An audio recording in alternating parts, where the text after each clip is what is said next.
Good evening everyone. See now, today we will understand alkalis, dilution and universal indicator. Obviously in two videos. Before that, just consider few properties of acids and bases. देखो क्या होता है, हम लोगों ने ये पढ़ा है कि एसिड क्या करेगा,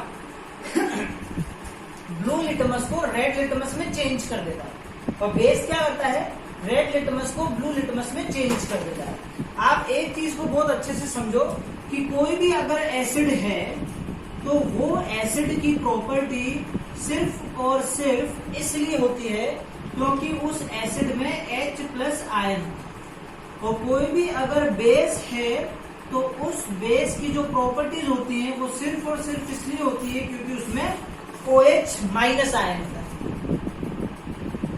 तो एसिड की प्रॉपर्टी किस वजह से होती है, H+ आयन की वजह से, और बेस की प्रॉपर्टी किस वजह से होती है, OH- आयन की वजह से ना।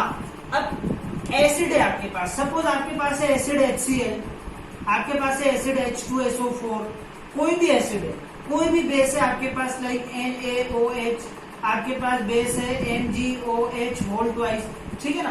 तो देखो इन कंडीशंस में क्या होता है, ये जो एसिड्स होते हैं, ये जो बेसिस होते हैं, ये H+ आयन देते हैं।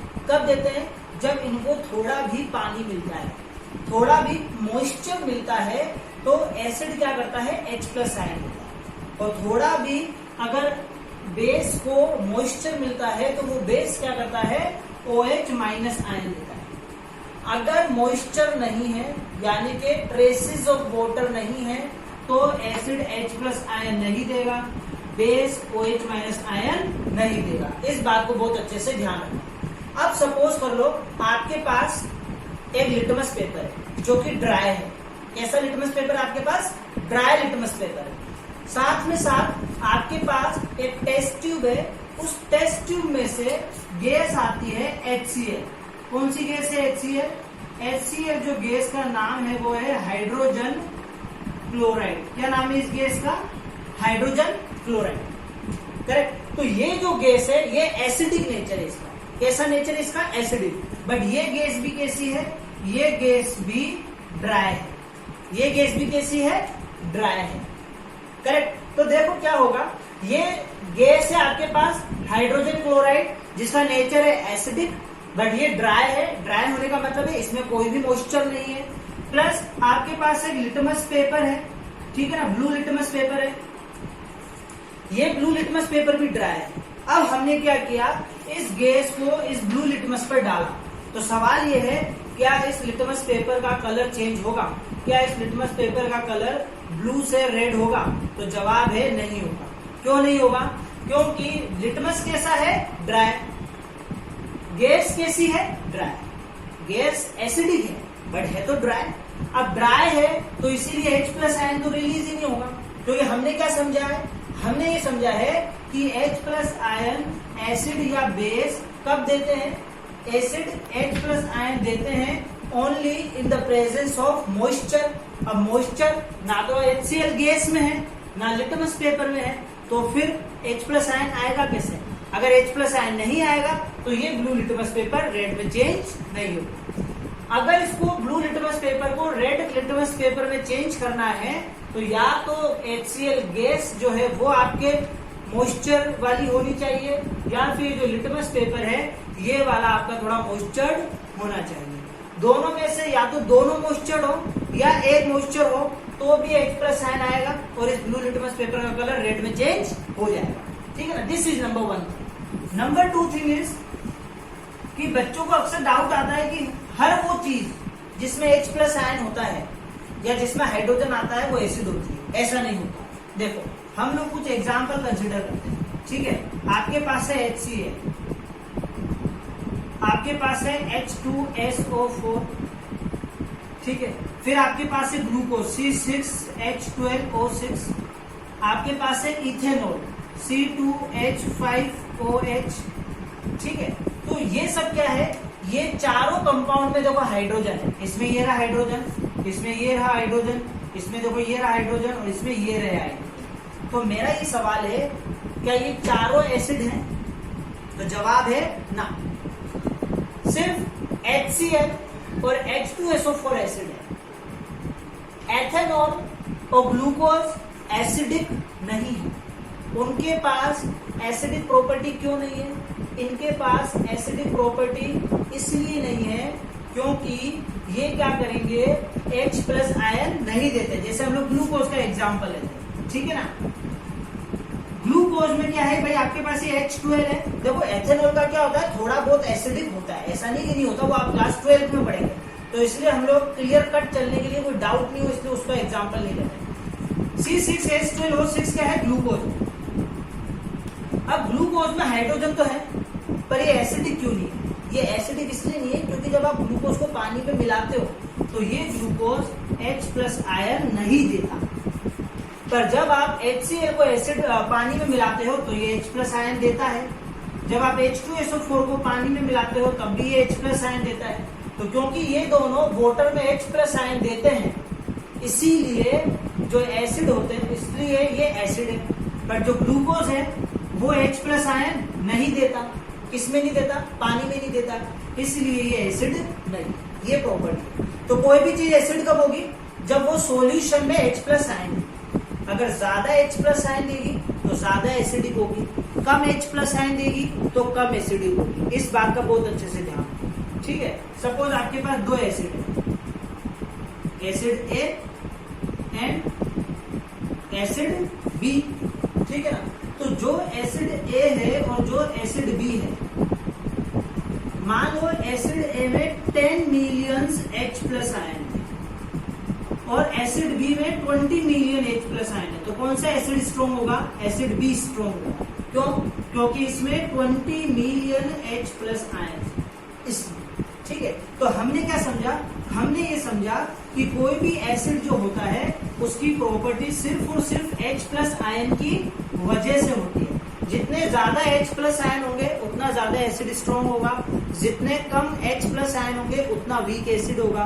अगर कोई कंपाउंड है जिसमें हाइड्रोजन है बट वो सॉल्यूशन में H प्लस आयन नहीं देता, तो फिर वो सॉल्यूशन एसिड नहीं होगा, ठीक है ना। अब हम पढ़ते हैं नेक्स्ट टॉपिक है हमारा डाइल्यूशन, ठीक है ना। क्या होता है डाइल्यूशन? डाइल्यूशन का मतलब होता है एसिड या बेस की स्ट्रेंथ को कम करना पानी मिलाकर। क्या मतलब होता है डाइल्यूशन का? डाइल्यूशन का बहुत सिंपल सा मतलब होता है कि एसिड या फिर बेस को पानी में मिलाकर उसकी स्ट्रेंथ को कम करना, उसकी पावर को कम करना। This is known as dilution. देखो अब दो चीजें, मेरे पास ये एसिड है और ये मेरे पास वाटर है। तो आप वाटर को एसिड में भी मिला सकते हो, आप एसिड को भी वाटर में मिला सकते हो, भाई दोनों काम कर सकते हो ना। बट ऐसा कहा जाता है कि एसिड को वाटर में मिलाना चाहिए, वाटर को एसिड में नहीं डालना चाहिए। वापस से सुनो, क्या कहा जाता है कि वाटर को एसिड में नहीं डालना चाहिए, एसिड को वाटर में डालना चाहिए। ऐसा क्यों? ऐसा इसलिए कहा जाता है क्योंकि जब आप एसिड और वाटर को मिक्स करते हैं तो ये एक एक्सोथर्मिक रिएक्शन होती है। याद रखो कि डाइल्यूशन एक्सोथर्मिक रिएक्शन है। क्या है डाइल्यूशन? एक्सोथर्मिक रिएक्शन, यानी कि एनर्जी रिलीज हो। तो जब मैं वाटर को एसिड में डालूंगा या एसिड को वाटर में डालूंगा तो क्या होगा? बहुत ज्यादा एनर्जी रिलीज होगी। उस एनर्जी के रिलीज होने से क्या होगा? देखो आपने क्या किया, आपने वाटर को एसिड में डाला, तो जब आप वाटर को एसिड में डालोगे तो क्या होगा? एसिड जो है वो बहुत ज्यादा हीट प्रोड्यूस करेगा, ठीक है। और उस हीट की वजह से जो आपका कंटेनर है वो या तो फूट जाएगा, अगर फूट गया, ठीक है, तो सारा एसिड बाहर आ जाएगा और हम जल जाएंगे। बट आप अगर एसिड को पानी में डालोगे तो ये सब दिक्कत नहीं होगी। क्यों नहीं होगी ये सब दिक्कत? क्योंकि वहां पर एनर्जी कम निकलेगी। क्यों कम निकलेगी? क्योंकि वाटर में H प्लस आयंस कम है बट एसिड में H प्लस आयंस ज्यादा है। इसलिए जब आप एसिड को पानी में डालते हो तो वो सेफ है। आप कैसे डालोगे? एसिड लोगे, पानी लोगे, एसिड को पानी में डालोगे थोड़ा थोड़ा करके, ऐसे नहीं पूरा डाल दिया तो इसमें भी ब्लास्ट होगा। थोड़ा थोड़ा करके डालते हैं विद कांस्टेंट स्ट्रीम, थोड़ा मिलाते हुए डालते हैं। उससे क्या होगा, जब आप मिलाओगे तो हीट एनर्जी निकलती जाएगी ना धीरे धीरे। तो इसीलिए हमेशा हम लोग क्या करते हैं, डाइल्यूशन के वक्त एसिड को पानी में डालते हैं, पानी को एसिड में नहीं डालते, क्योंकि पानी को अगर एसिड में डाला तो बहुत ज्यादा एनर्जी निकलेगी, उस एनर्जी की वजह से जो कंटेनर है वो फूट जाएगा, हमको कांच भी चुभ सकता है, हमारे एसिड से हम जल भी सकते हैं। ठीक है, अब देखो होगा क्या, जब भी एक क्वेश्चन आता है एग्जाम में कि अगर डाइल्यूशन करते हैं हम लोग, तो डाइल्यूशन करने से H प्लस आयन पर क्या फर्क पड़ता है, तो डाइल्यूशन करने से H प्लस आयंस कम हो जाते हैं, यानी कि एसिड कैसा हो जाता है, वीक हो जाता है, बेस कैसा हो जाता है, वीक हो जाता है, बेस में OH माइनस आयंस कम हो जाते हैं। ये बात आपको हमेशा ध्यान रखनी है कि while diluting an acid must be added to water, acid must be added to water but not water to the acid. While dilution or when diluting acid, the concentration of hydrogen ion, that is H plus, reduces, and while dilution of base hydroxide ion, that is OH minus ion, concentration decreases. Concentration decrease होने की वजह से क्या होता है, इनका जो strength है वो कम होता है। ठीक है, अब नेक्स्ट आता है एल्कलीज। अब एल्कलीज क्या होते हैं, एल्कलीज बेस होता है, एल्कली भी क्या होता है, बेस होता है, दोनों सेम है, बेस भी और एल्कली भी। एक फर्क, एल्कलीज जो होते हैं सिर्फ उन बेसिस को एल्कलीज बोलते हैं जो बेस वाटर में डिसोल्व हो जाते हैं। Example NaOH, correct, next KOH, ये जो बेसिस हैं, ये सारे बेसिस क्या होते हैं,